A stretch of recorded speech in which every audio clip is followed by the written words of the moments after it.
Good evening, and welcome to this edition of Labor Vision. This evening's show is part of our Legislative Issues series hosted by Jim Parisi. I'm Bob Delaney, Executive Director of the Institute for Labor Studies and Research. Labor Vision, a production of the Institute, focuses on topics of importance to working Rhode Islanders. We hope you enjoy this evening's edition.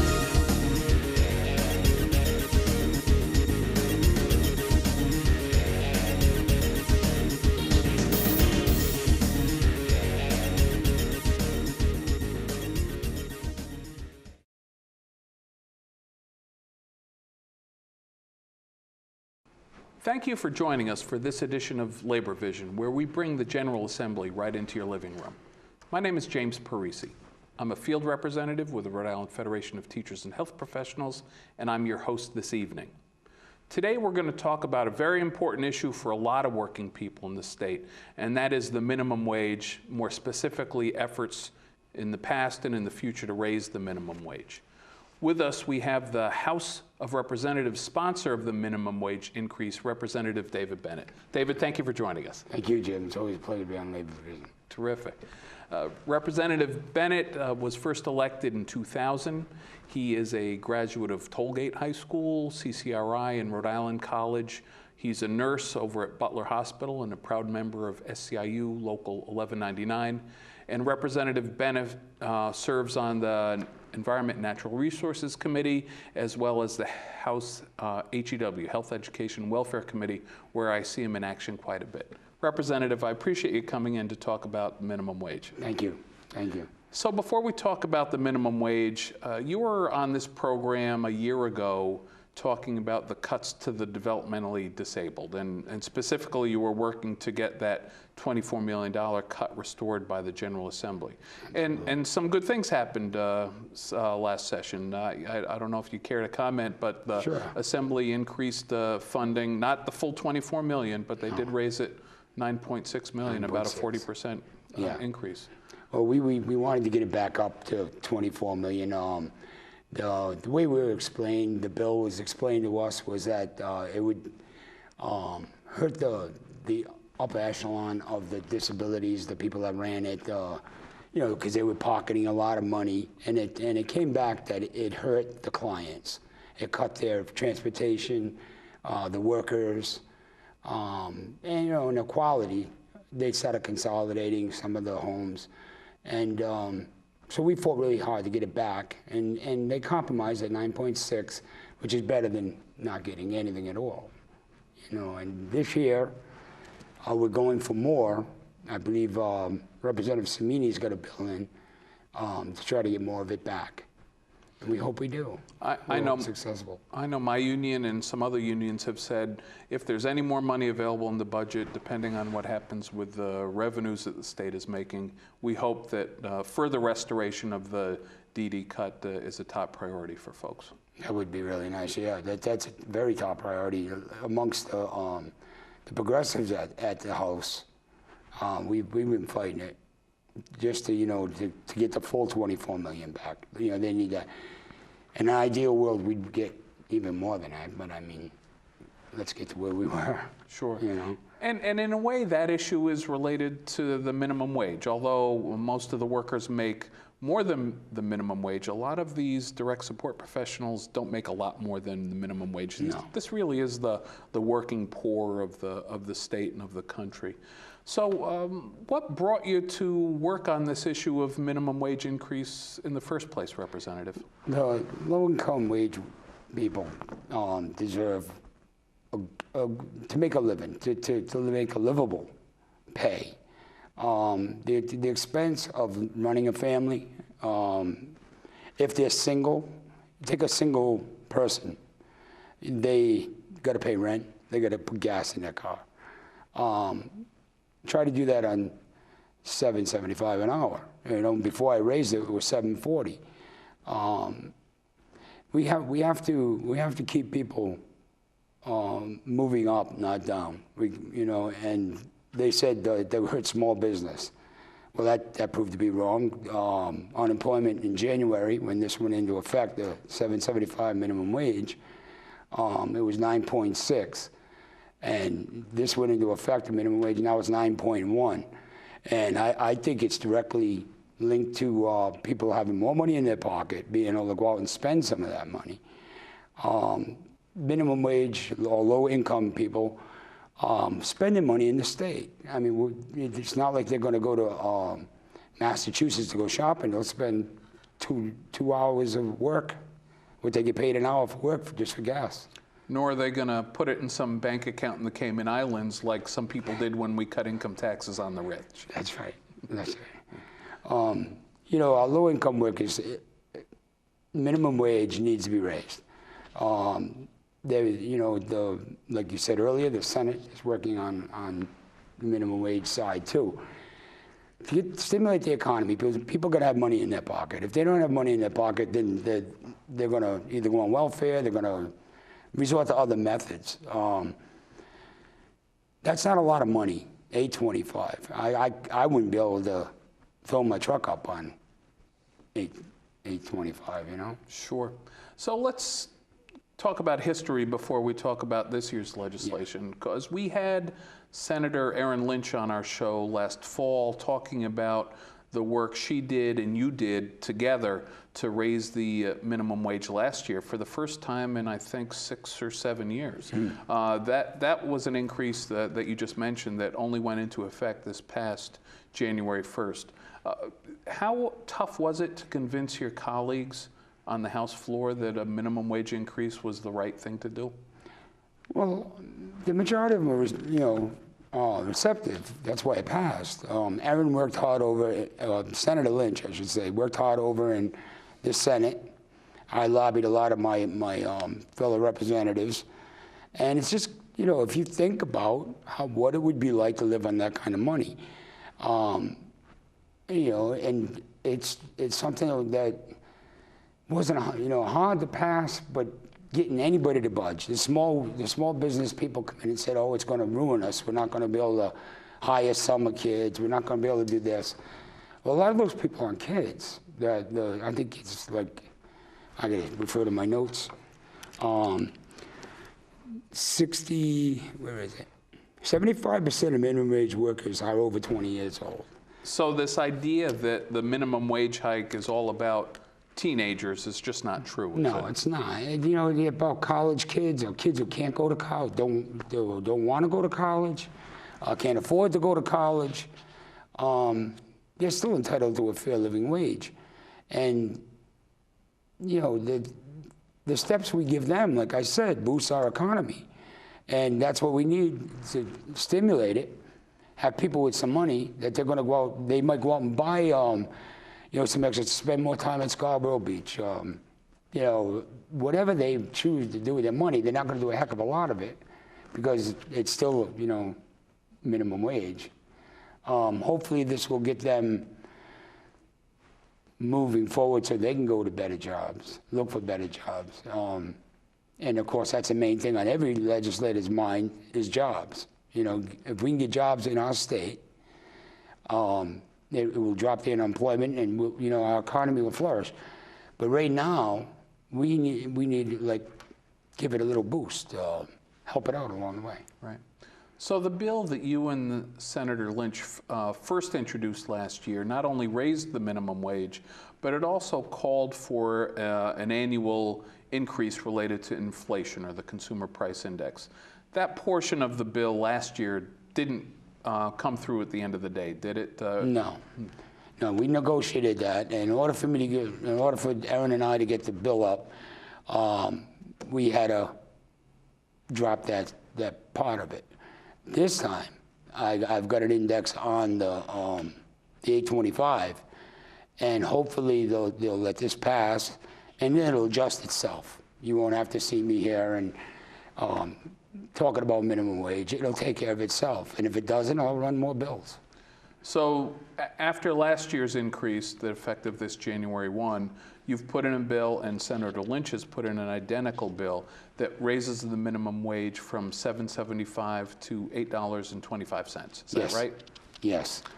And the bill also includes some kind of an index. Escalator? Yeah. Yeah, and it's an index that will follow inflation.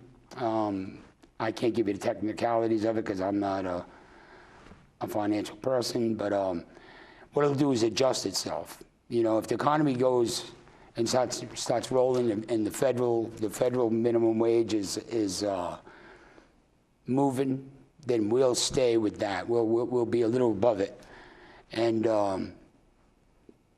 you know, just to progress along with, you know, the better we do, the better everybody does. You know, we don't want to you know, see the economy get better and the low-income people stay the same. We have to move us as a whole, because we are a whole. Here in Rhode Island, we're all in this state together, and we need to help each other.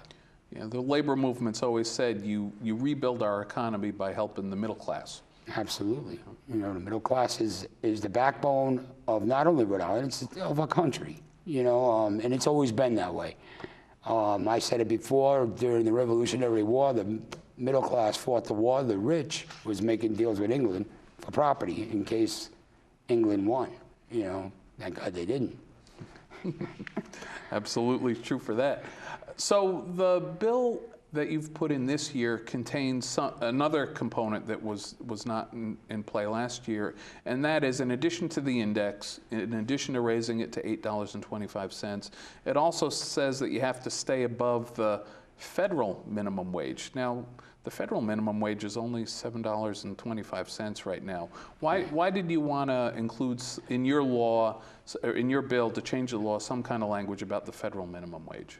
Well, the federal minimum wage, there's a lot of talk going on now. President Obama, excuse me. President Obama wants to see it at $9. There's talk out there that they want to see it at $10. We don't want to see Rhode Island lacking behind. I mean, the great saying around Rhode Island, you've heard it, where the first one's in, the last one's out. Well, that deals with the recession also.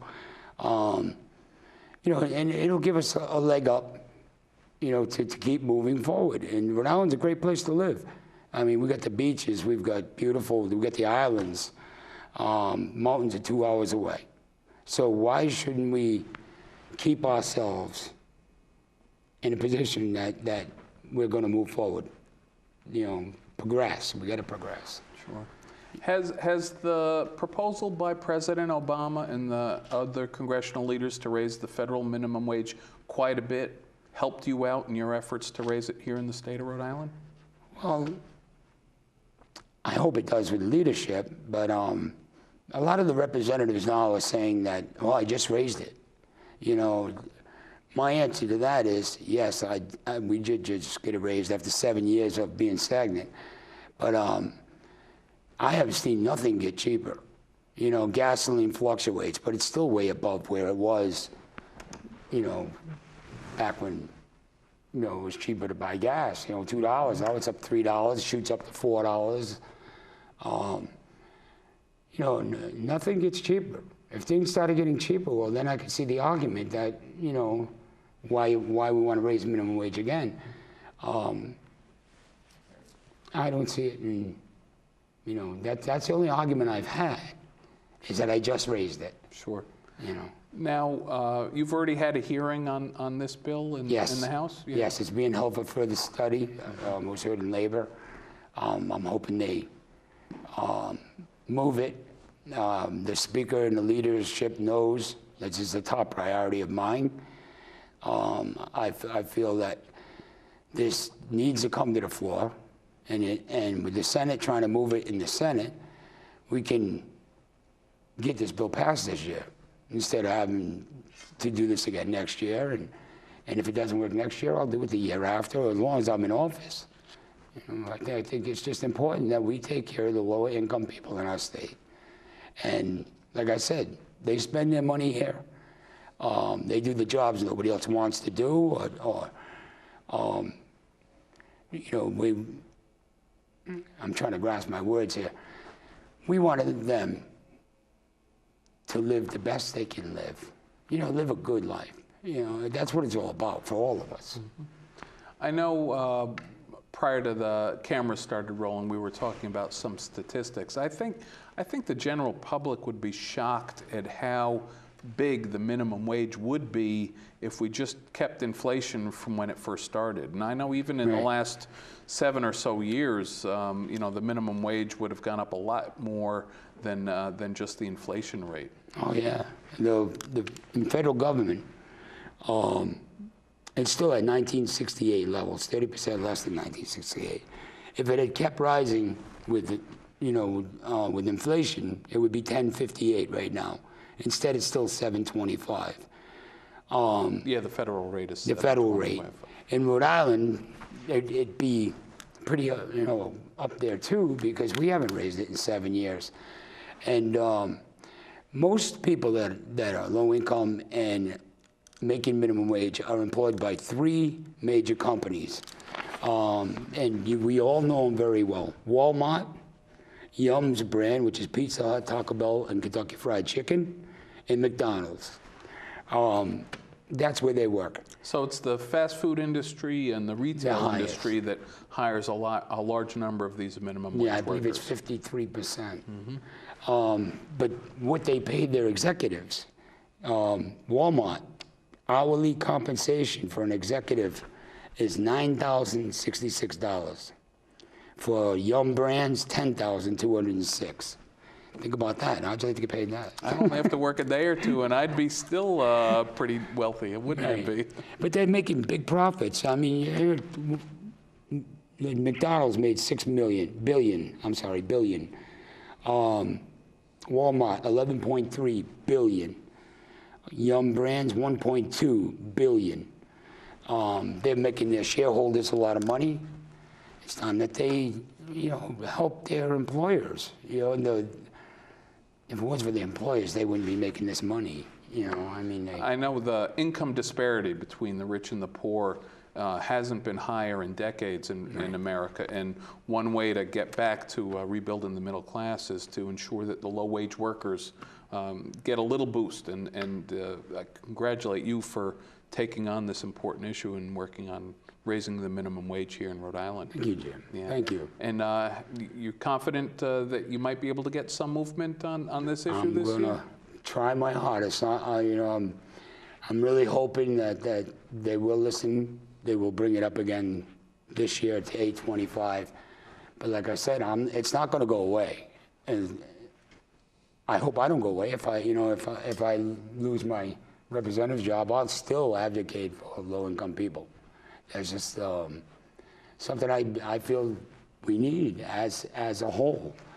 You know, when the low income does better, the middle class does better, the rich get richer.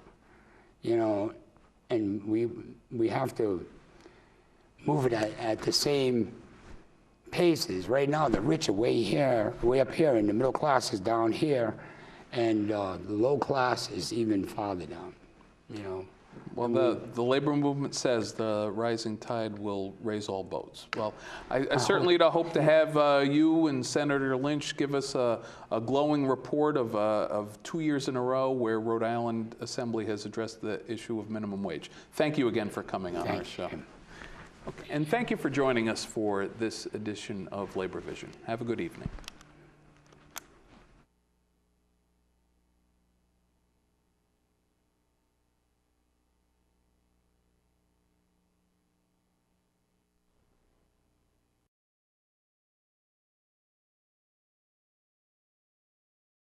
The third and final Eagle Award this evening will be presented by our very good friend and fellow Eagle Award recipient, Reverend Dwayne Klinker, to Patrick the Mighty Quinn.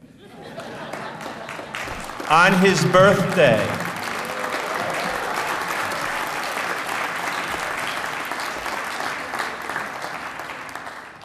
Well, this is an honor. I have a preacher's heart.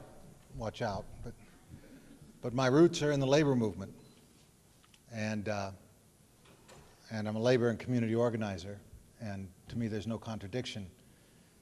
I want to take you back to the mid-'80s in Local 76, a union local that was founded actually by George Nee, and the attempt there was to organize folks that nobody else really would organize, folks that wanted to try to make a drastic improvement in their lives, people that took care of people in nursing homes and worked in jewelry factories and were janitors and bus drivers and bus monitors. So we had a little office in South Providence, and I was the lead organizer, and this skinny kid walked in and said he'd been sent there by Chuck Schwartz, and he wanted a job working for the labor movement. And I said, kid, we don't have any money to hire any organizers. And he said that was okay because he would like to volunteer and work for free. And I have been called stupid many times, but I am not that stupid. So I said, okay. And Patrick Quinn made himself invisible and invaluable at 6 a.m. or at midnight. I mean, we would paint our own building, and he would be out, with the mask on, scraping down to try to save $1 so our union could afford to look like we had a decent building. Patrick would do anything called on for the sake of the justice that he believed in. So, of course, it was a matter of a short time before he was actually hired. So here's his pedigree. He's married to a beautiful woman, Elizabeth, over here. He's got his parents here with him. I asked them for stories. They declined. His 2 children, Anna and Ben. He has a degree in labor relations from Cornell University and the New York State School of Industrial Labor Relations. By 1986, he was a union organizer and rep for Local 76. From then to 90, he was elected as an organizer in 1990, served until 2005, was the SEIU State Council Director from 2005 to 2010, and also served as Vice President of 1199 New England SEIU. But there's 2 things I want you to know about this man. Now, I'm going to use a word that means something today that meant something different back in the mid-'80s, and that's connected. Now, today, if you say somebody's connected, it means they might know Teresa Paiva Weed. Back in the 80s, if you said somebody was connected, it meant a whole different thing. It meant that they were a part of, or claimed to be a part of, an invisible organization that could do some nasty things if you crossed them. So a lot of people in Rhode Island at that time were going around saying, I'm connected, or I know somebody that's connected. That's part 1. Part 2 is, we were in a bitter fight. It was a group of nursing home workers. I'm not going to use the name of the nursing home. And we were in a bitter struggle. At that time, our folks were making about $4.50 an hour. And we were trying to get up to at least on some kind of plateau where not only could people deliver health care, but they could have health care. And Patrick was a part of that. But in this particular struggle, there was a new business in town that was hiring people to take our folks' jobs. That was not a good thing. They were hiring folks to take the jobs of folks that were standing up and trying to create better conditions for all workers. And so Patrick and a group of workers went over to that little office on the east side of town that will remain nameless, and they went in there and asked them to stop doing that. And I was doing something else, something important, I don't know. I got a call from a high-placed official. We'll just say his name was Joe. Joe said, Dwayne, what's Patrick doing? I said, well, I don't know. He's over with a group of workers. We're having this struggle going on. He says, well, I just got a call in my office, and this is a courtesy call. Now, I want to tell you, when Joe calls you and says this is a courtesy call, you pay attention, okay? Because something's coming. And I said, okay, what's wrong? Well, Patrick went into this office, and he pushed somebody, and this office is connected. Dun, dun, dun. And I've been asked to make this call to your organization as a courtesy. And I said, well, Joe, thank you. What kind of a courtesy is this? Is this the kind of courtesy that if you do it again, we're going to break your legs? Or is this the kind of courtesy that says, we're going to break your legs and we're just letting you know as a courtesy?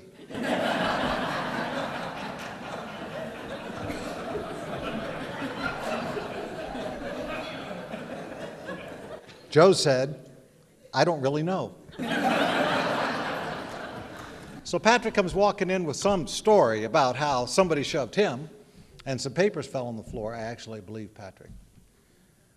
The workers made their point that day. Here's the part of the story I wanted you to hear. Now, we were in a bitter fight. And we had to figure out how to win that fight. And when somebody threatens you like that, usually you're tempted to take that into consideration. This man never flinched. I told him what happened, of course.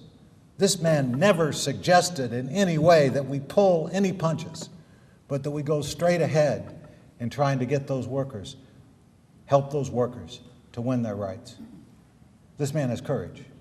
Second thing I want you to know is he called me up the other day and said he didn't want me to say anything trivial. It's okay, Pat, you must have something on your mind. What do you want me to say? And he said, I want you to say something about Bangladesh, where, 500 plus human beings lost their lives a little while ago in a substandard factory that makes some of the clothes we're wearing. I said, Patrick, what do you want me to say? He said, I want you to say that the companies that are selling those clothes are still charging the same prices they charged when union workers were making those clothes here at home. He suggested that maybe we should have a minute, just a moment of silence. Maybe we should. I wish we knew all those workers' names, and I wish we knew all the workers' names in Texas, and I wish we knew all the workers' names that died in that fire a couple weeks ago in the Third World as well. So that's what I want you to know about this man. Courage, and the fact that when his time came to get the Eagle Award, he didn't want me to say anything about him. He wanted me to remind us about those workers in Bangladesh and Texas and all the other unnamed ones. Great,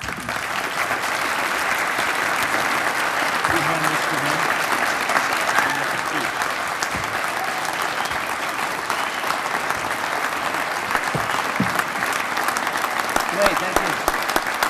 Thank you very much. So, thank you, thank you, everybody. I think it was George that first called me up and said, we want to give this award. So I want to thank him. I want to thank the folks on the Institute board. I want to thank all the elected officials that are here tonight.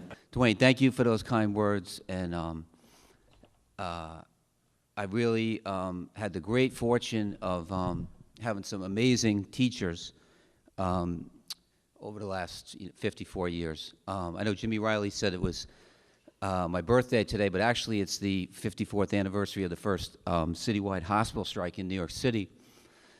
It's about 3,500 workers on strike with 1199, which for us is the mothership in our local. And we've spoken a lot about teachers and mentors tonight. I just wanted to give a shout out to my parents, Joe and Ann, the original teachers, taught me a tremendous amount.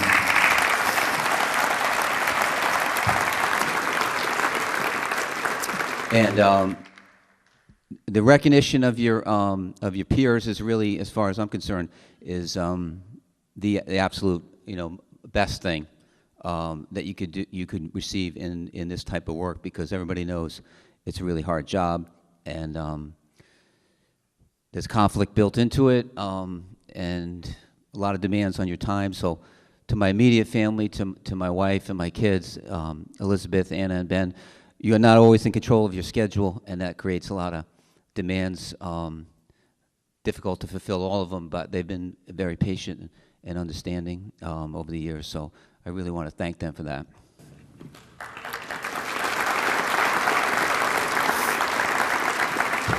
And obviously Dwayne is been an inspiration. It was an inspiration to work for him.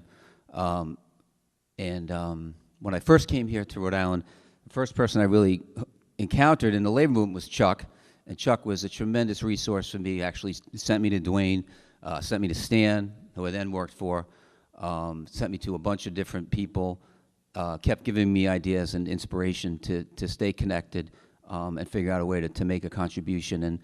And really, the reward has all been to me to get to know this place. I've been here since 1986.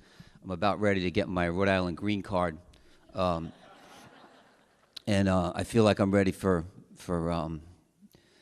permanent resident alien status. but my kids are Rhode Islanders, so I guess I get to use them to get my citizenship. So, and I want to give a shout out to, obviously Dwayne was a huge inspiration, but my mentor and teacher for many years obviously was Stan Israel. Stan, thank you very much. And the members of 1199, the members of Local 76, the SEIU members, si se puede, thank you. Been great people to work with. I've had the pleasure of working with some people since 1986, the same members, amazing people, really committed to the struggle. And also tonight with us is President of 1199, Dave Pickus, and our Secretary and Treasurer, Almina Thompson. Thank you for making the trip. So I just really want to just take a minute to honor Chuck, because he was really helpful to me. Like I said earlier, just giving me numerous leads and numerous suggestions on how to fit in the labor movement here. And I guess that's what I would offer up as a thought for tonight, is that obviously we've had some serious challenges with a horrendous economy that's really kind of wrecked people's lives. And we're rebuilding slowly, but it's not going to be the same workforce, and it can't be the same labor movement to address the concerns of the new economy. But whatever the issue is that moves you, whether it's comprehensive immigration reform, or it's lifting up the minimum wage, or it's figuring out a way to finally end all this misclassification and wage theft, I urge you to figure out how you can bring somebody else into that struggle, because that's what Chuck did for me. And then with Dwayne's help and Stan's help, and obviously some smack in the head every once in a while from the members about what was really important, I was able to get to this point. And I just want to thank everyone. I think it is a really, really unique institution, the Institute. I was trying to explain this to my family when they were, when I told them, I asked them to come up tonight, and they really didn't have a sense of what the Institute was about, because it has so many different characteristics. It's obviously, as the commissioner said, it's higher ed, it's GED, it's workforce, it's stewards training. So it's really just a unique institution, and Rhode Island's a unique state, and just getting to know all of the labor leaders and the workers in this states, whether they're Cape Verdean or Liberian or Guatemalan or Salvadorian, or it just goes on. People from Ghana, Senegal, it's just an amazing place. Very difficult sometimes to figure out, but every time you think you got to figure it out, it changes on you. So I just want to thank everyone. It's very, very, very difficult right now, but I think the thing that we need to recommit ourselves to is figuring out a way to organize service workers, organize the most disenfranchised, whether it's janitors or childcare workers or any of those folks that we need to reach out to, bring them into the labor movement and figure out a way to move forward and follow through on what was delivered to us by our parents and grandparents.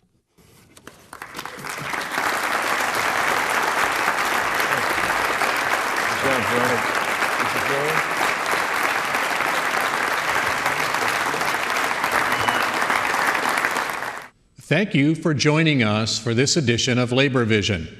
We appreciate your input and encourage your comments. Labor Vision can be seen 3 times each week: Tuesdays at 7 p.m., Thursdays at 8 p.m., and Saturdays at 5 p.m.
Thank you for joining us for this edition of Labor Vision, where we bring the General Assembly right into your living room. My name is James Parisi. I'm a field representative with the Rhode Island Federation of Teachers and Health Professionals, and I'm your host this evening. Today we're going to be talking about the continuing saga of the Central Coventry Fire District, the budget issues that they've had, and how those issues have impacted the residents in that fire district as well as the workers who work for the Central Coventry Fire District. And we're pleased to have Paul Valletta with us this evening. Paul, thank you for joining us today. Thank you, Jim. Paul is a firefighter, long-term firefighter in Cranston, where he's also a local union president, and he is a legislative agent for the Rhode Island State Association of Firefighters. Paul, this issue of Central Coventry really has taken on a life of its own. Why don't you start by letting our viewers know what is the Central Coventry Fire District? Well, the Central Coventry, and I've learned a lot about fire districts in the last 6 months that I never knew about because I come from a city department. But the Central Coventry Fire District is one of 4 districts in the town of Coventry. Each have their own tax base. They're their own entity, really. And this problem stemmed from a vote for the budget that was not passed by the voters, and subsequently the things that have gone on and what we're trying to accomplish to keep these firefighters working and keep the citizens of Central Coventry protected. So different from places like Cranston, where you work, Johnston, where I live, or Providence, where the fire department is part of city government. That's not true for the whole state, is it? Right, no, it isn't. And shame on me, but I didn't know this. There are 44 fire districts in the state of Rhode Island, a lot of fire districts. Mm-hmm. In many of the towns, there are multiple fire districts. So there's been much talk during this problem of combining those districts, and that's been the topic, one of the topics in Coventry, which we can get into a little later. But you're correct. They're much different from city fire departments. They're on their own. They have their own tax base. They collect their own taxes. They're not part of any city budget. So when you get into that problem, maybe towards the end of the year, where there's one line item that's less and you can borrow from another city area, a city budget, you can't do that in a fire district. They're on their own, and that's the budget they go by. So Central Coventry Fire District is obviously the central part of that town. About how many houses or residents are covered by this fire district? Well, Coventry has about 35,000 residents, and the Central Coventry is the biggest. They cover about 21,000. They have about 21,000 in their population. They cover the largest population. They don't have the largest area. That's Western Coventry, but Western Coventry Fire District only has 1,100 people that they service. So the Central Coventry is a pretty big area for this district to cover. And we're not talking about Mayberry here. We're talking about a lot of people. We're talking about a lot of area, schools, nursing homes, a 5-story hotel, a National Guard Center. So if this district didn't have the capabilities to respond with fire and rescue service, we've got a pretty serious public policy going on here. And you have members who work for this fire district, don't you? We do. We have 51 members, 51 union members that work up there. And we also represent the Anthony Fire District, that's part of Coventry.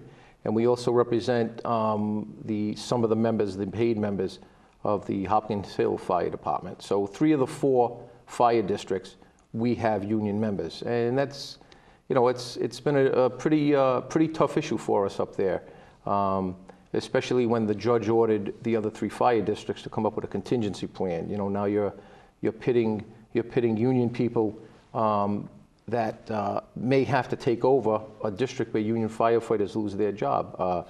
The judge had no choice to do that. For public safety, he had to try and put a contingency plan together. Mm-hmm. So it's been a tough 6 months up there. Right.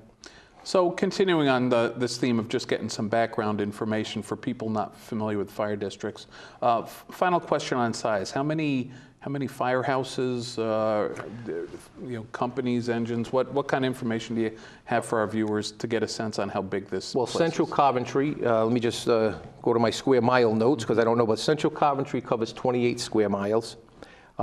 They had 5 fire stations, and they were staffed with 10 firefighters, minimum staffing of 10. Anthony covers 5.5. They have 9,000 population. They have 1 station with 4 firefighters on duty at all times. Hopkins Hill is 2 square miles with 3,000 population. They have 1 firefighter on duty at all times. And Western Coventry with 28.4 square miles has 1 firefighter on duty at all times. So even if Central Coventry were to stay in place, you could see the amount of firefighters that cover that area. It still isn't a big amount of firefighters there. Yeah, it sounds it. And does the fire district perform more than just fire services? Does rescue also operated by Central Coventry? Yes, all the fire districts, those fire districts all have rescue service, except Central Coventry is the only one of the 4 districts that has a full-time fire rescue service. The other 3 have rescues, but it's called what's called cross-manned. So they don't have manpower specific for that rescue. So if a call comes in prior to a rescue call, if it's an engine or a ladder run, that's the truck they take, and then the rescue's out of service for the other 3 stations. So Central Coventry, which is very important, has the only full-time rescue service in the town of Coventry. So this isn't only an issue of fire protection, it's health and safety of the residents as well. Sure, and they run a hazmat team. They cover Johnson's Pond, which is 2.8 square miles of water. And we all know during the summer months, it's very crowded on Johnson's Pond. They've made several rescues out there. So yeah, this is a real serious safety issue that we have going on here. Okay. So now let's talk about the financial problems of the district. How is their budget set? You said that this fire district has its own taxing authority. How is that tax rate set, and who actually runs the fire district? Well, there was a fire board in place, a fire commission, fire board, and what happened is every year when the contract, or not every year, every 3 years when the contract's up, the board will sit down with the union, negotiate a contract, much like a mayor does or a town manager does in a city or town, and then that budget is brought back to the people to vote for it. I guess you could call it the ultimate in democracy, although it hasn't. We've seen where it hasn't worked that well here. But anything that's done budget-wise or contract-wise has to be voted on by the people in Coventry. So the budget is set. They have an annual meeting around October. The folks come in, and if they vote the budget in, it's fine. If they vote it out, which happened this time, it didn't pass. That's where we got into the problem, because there isn't the same language for cities and towns where if the budget doesn't pass, the old one stays in place. That's not the point with fire districts. That's not the issue. There was never that language. So once this budget failed, there was no budget in place.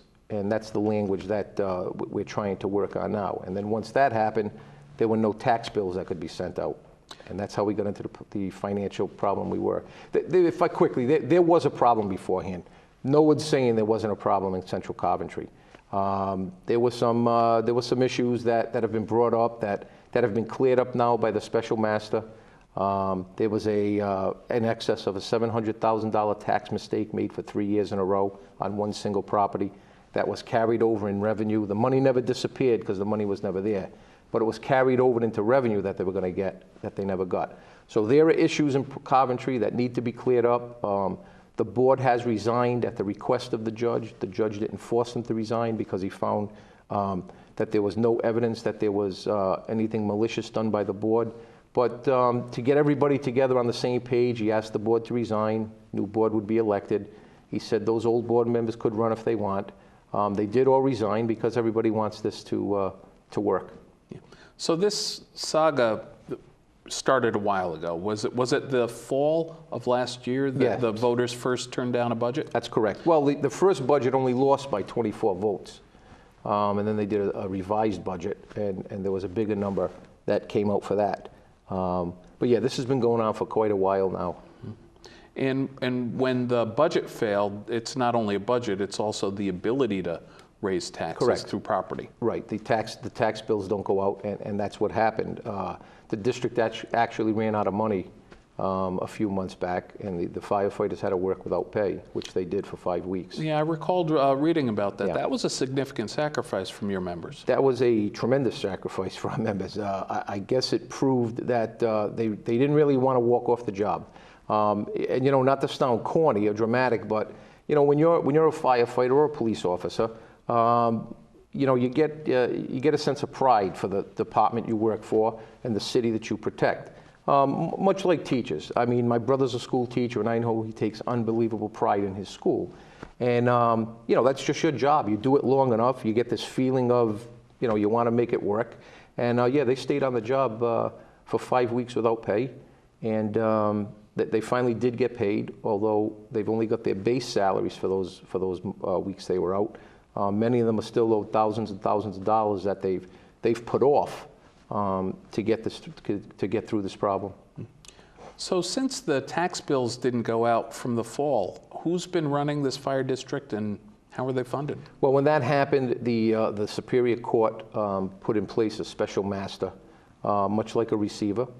And that's the other problem with fire districts. They get caught between, they're not part of they can't be part of a federal bankruptcy.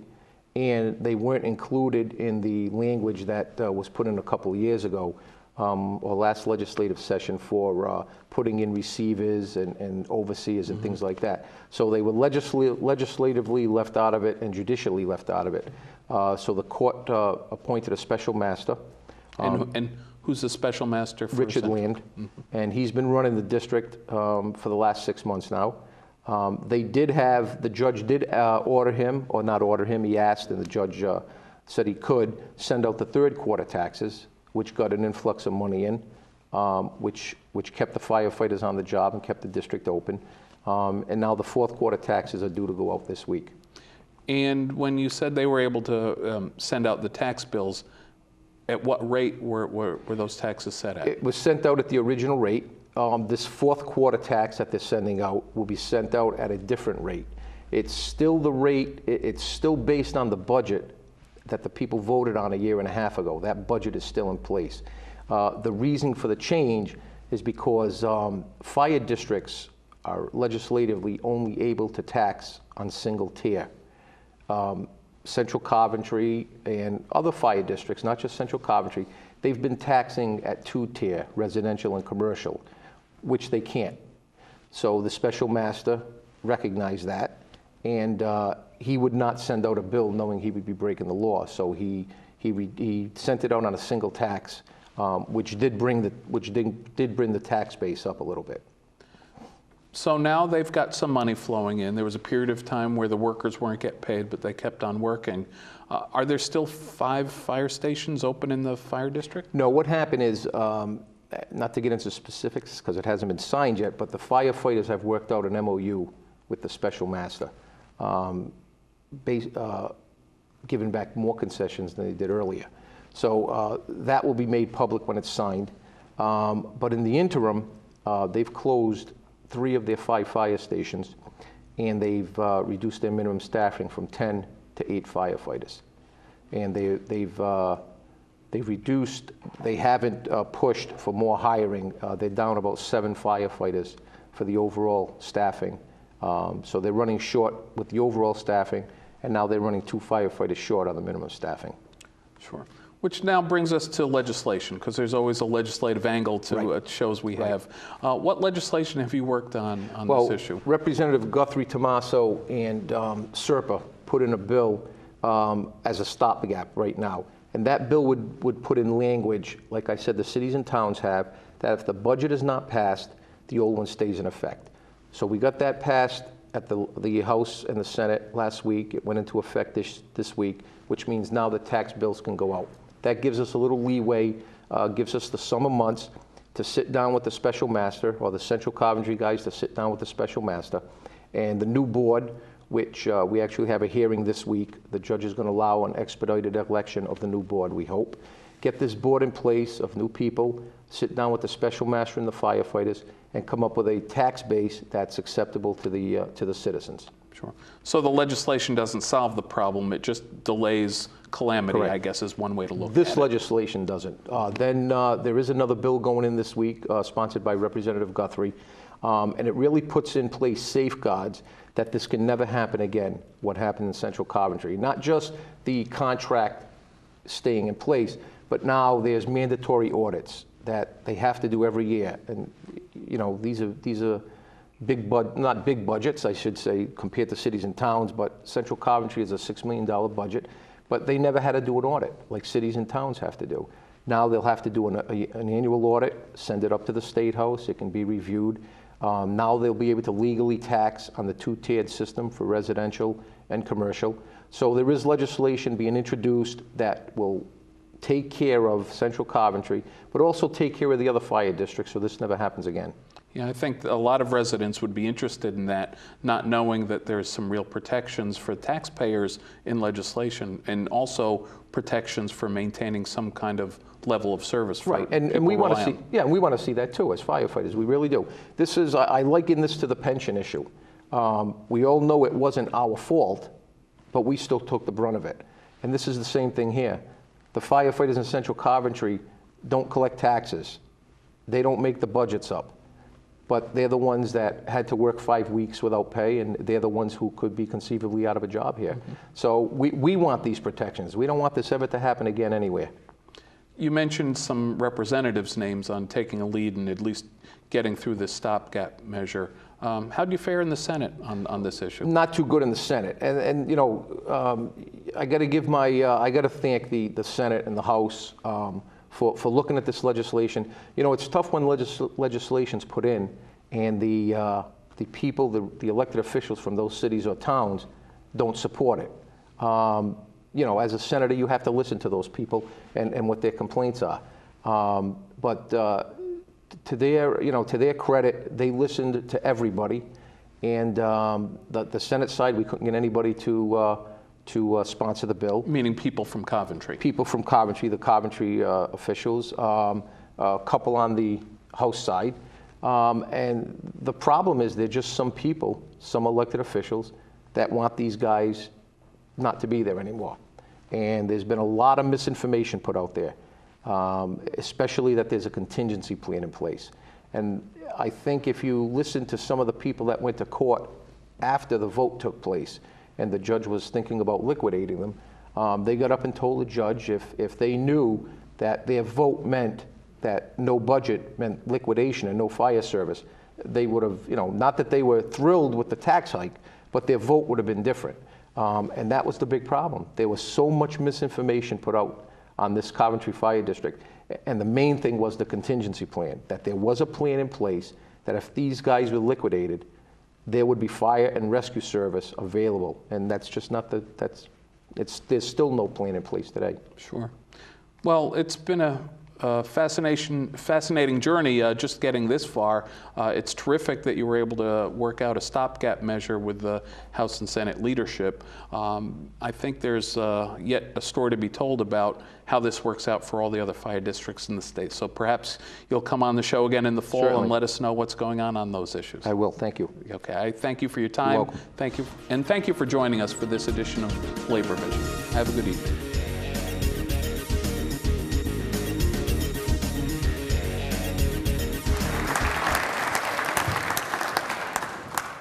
Thank you, Danny, and congratulations, Tim, on an honor well deserved, especially given the current unemployment climate, which is unfairly and unnecessarily taking its toll on members of the trade unions, as you so aptly pointed out in your recent op-ed piece. Roy Colum, are you still here?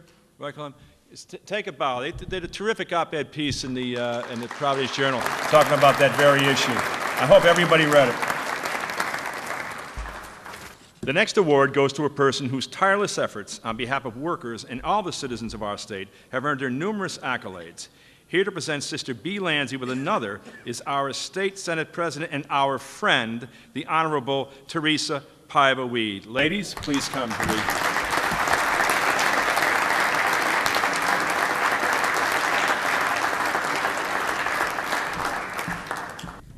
Good evening, and thank you for the opportunity to join you this evening and the honor of presenting this award this evening to my friend and former colleague, Senator B. Lanzi. For those of you that don't know, once a senator, always a senator. And in that very strong tradition of Frances Perkins, I'm proud to be able to present this award tonight to my friend, to my colleague, B. Lanzi.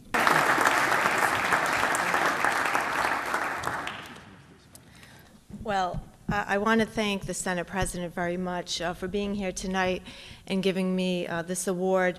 It really does mean a lot to me, and as she said, I did serve in the House, but then when I went over to the Senate and served in the Senate, it was like a whole new world, right? Very different from the House. And her leadership really sets the tone in the Senate, an open leadership, a leadership where each member can really get involved in the issues that he or she feels is important to them and their community.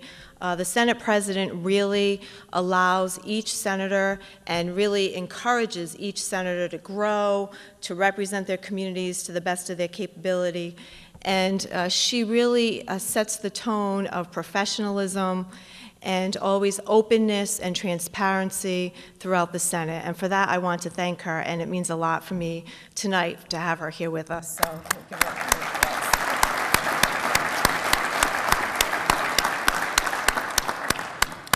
And it also means a lot for me to be here tonight to receive this award, because I do come to this event every year. And it's always a pleasure for me to be here. My boss, Tony Maioni from United Way, he and the rest of us at United Way usually come, and we always enjoy the experience. Tonight, of course, it's more special for me to be able to receive this award from people who I've worked with, people that I admire, people that have been my friends for the last 20 years. And it really has been 20 years. It's gone by so fast, right? And just for the record, I was 12 when I was first elected. But you know, they say time goes by fast, and it really does, but I can tell you that it's been such a rewarding experience for me to have served in elective office. It was really a humbling experience. I felt privileged. I enjoyed every moment of my service in office, and there were times that were challenging, and there were times that were difficult, but throughout it all, it was always a rewarding and humbling and enriching experience.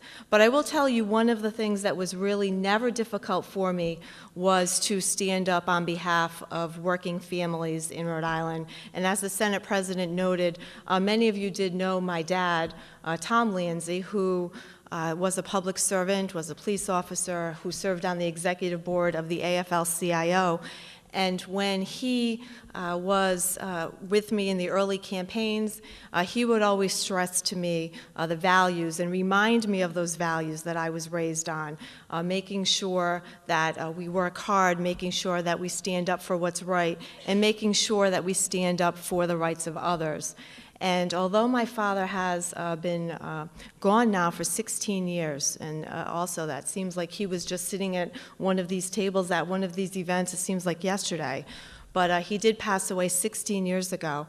But he was very involved in all of my early campaigns, and throughout my service, I would always hear him, and he would tell me that working families were relying upon me.